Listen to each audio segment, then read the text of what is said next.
Good afternoon. Welcome. My name is Buffy, for those of you that don't know me. And today we are talking about, I tend to go live on YouTube Live at 12:30. I'm a little late today. Hey, welcome, Adrian. Welcome, Bcash. Welcome, user. Today we're talking about why you hit a wall when you try to explain yourself. And ultimately, if you've ever tried to explain yourself and hit a wall, this is why. Ultimately, it has nothing to do with your explanation. It actually has more to do with the other person who's listening to what you have to say. And that can be extremely difficult for them. Maybe they don't want to listen to what you have to say because they already know what you're going to say, or they feel like they know what you're going to say.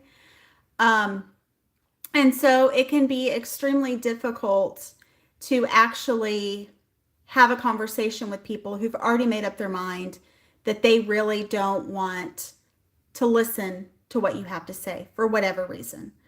And ultimately, you are telling yourself on the other side of the conversation that you're saying too much, or you're not being clear, or it sounds like you're confused in some ways. You are being hard on yourself when that person has already decided that they don't want to listen to what you have to say.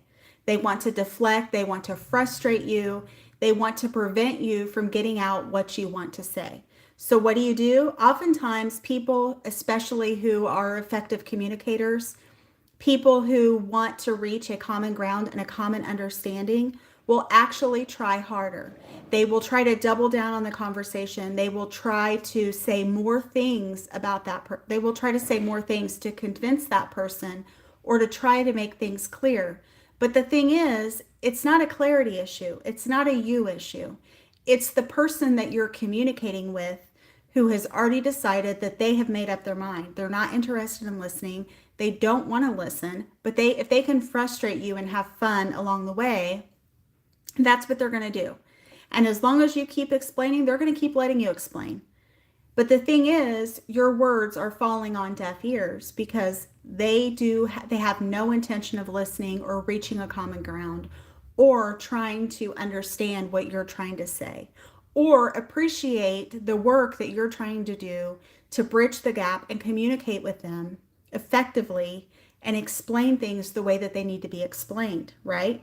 It's their capacity, meaning they do not have the capacity, nor do they want to have the capacity to sit down and have a real, honest, heart to heart, good conversation. It's ultimately the idea that they want to play games. And unfortunately, a lot of people like to do things like that for whatever reason. Hello, Chloe. A lot of people do that. My name is Buffy. For those of you that haven't met me, I tend to go live on TikTok live, or excuse me, I go TikTok live at 12 p.m. Eastern, and then I go YouTube live at 12:30 Eastern. I'm a little bit late, obviously, but hey, better late than never. So ultimately, it's up to them. And they say you can lead a horse to water, but you can't make it drink.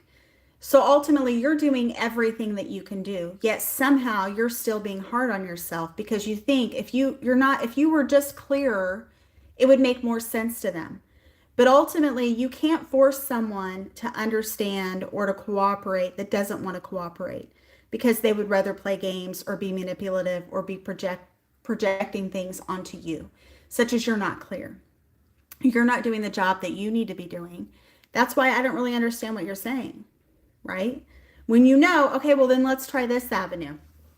So essentially, you are the one who is literally busting your rear trying to get things going, right? Welcome. TT, welcome. And so you're doing all the work, and they're sitting there and they're poking holes at it. Which, if you know, it's a lot easier to poke holes in an argument or say somebody isn't doing something right, or to nitpick them while they're trying to essentially do the best that they can do. And you're not asking they're not asking you any real questions. They're not trying to clarify anything. They're just trying to watch you and see what you're going to do and how far you're going to go to try to have a conversation with them and try to make them understand.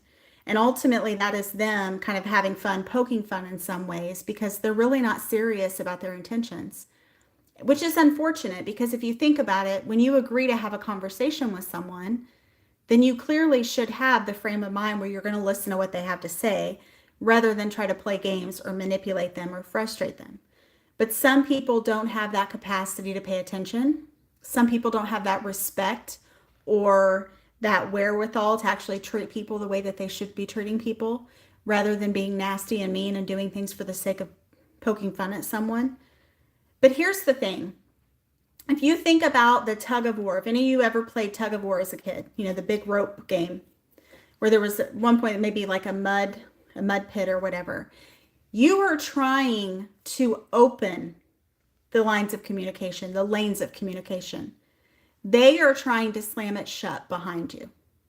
So imagine that push and that pull, that push and that pull, which should not be that way. If you're trying to have an honest, open conversation, there should be no push and pull. Both sides should be on the same side. There should be no tug of war. You all should be on the same side because you're trying to reach out and fix something or work through something or reach a common ground, right? So I don't know if any of you have experienced this. If you like topics like this, I have 2 podcasts. One of them is Recovering Perfectionist Mama, Grace in Progress. It is a psychology channel that breaks down a lot of this stuff. Lately, we've started offering scripts, which is essentially where we talk about roadmaps into what potentially to say, difficult conversations, fake niceness, things like that.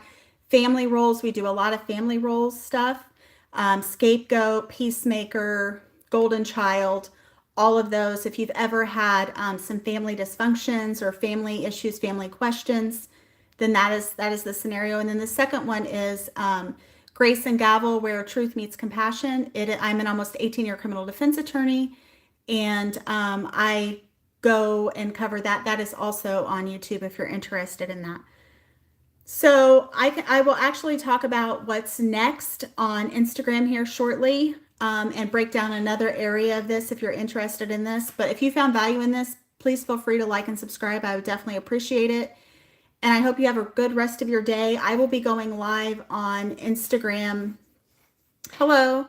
Instagram live here very soon. And we will going on to what to say next, which could potentially give you a script that you could potentially follow if you find yourself in this situation.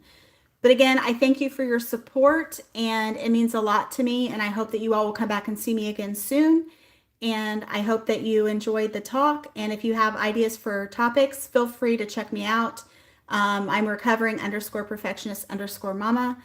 And I would love to talk to you even more. So thank you so much, guys. And I appreciate it. And I hope you have a great rest of your day. Bye.